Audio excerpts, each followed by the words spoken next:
Your Excellency Erna Solberg, the Prime Minister of Norway, distinguished ministers and other dignitaries, greetings to all of you.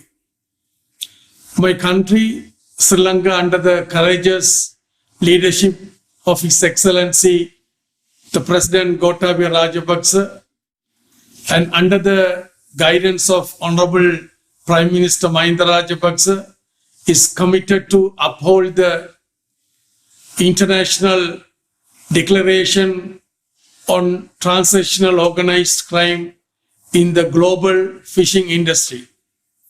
Sri Lanka, as a developing country, and in order to comply with the Indian Ocean Tuna Commission, IOTC resolution, has so many challenges to combat illegal, unreported, and unregulated IUU fishing. However, we have made sufficient laws and regulations to combat IUU fishing, and we have introduced remote surveillance on IUU fishing and inspections at ports, etc.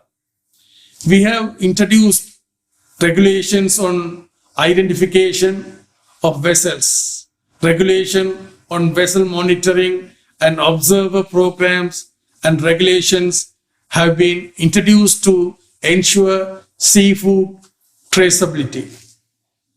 As a tool to detect and prevent clandestine human smuggling, drug trafficking, and other illicit activities conducted where maritime passengers utilizing multi-day fishing vessels, Sri Lanka has already taken action to install VMS transponders to all multi-day fishing vessels operating in international waters registered in my country to combat, deter, and eliminate all these activities.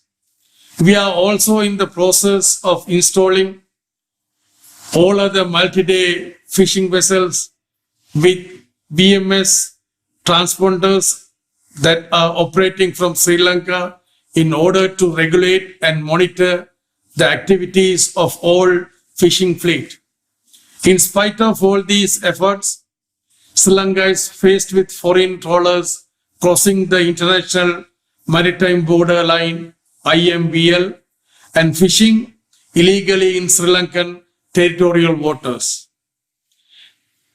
They use banned fishing methods such as heavy bottom trawls to harvest fish, prawns, and sea cucumbers. In the process of illegal fishing, the trawls indiscriminately scoop up thousands of tons of bycatch, mostly juveniles, fish, and crustaceans. The trawls also destroy vast areas of the seabed, including corals and multiple marine habitats. The Sri Lanka government's effort to protect the marine environment and to sustainably manage its resources is heavily affected due to poaching by foreign fishing vessels. The goal of our mission should be to coordinate with nations across the globe to effectively address these issues. Thank you.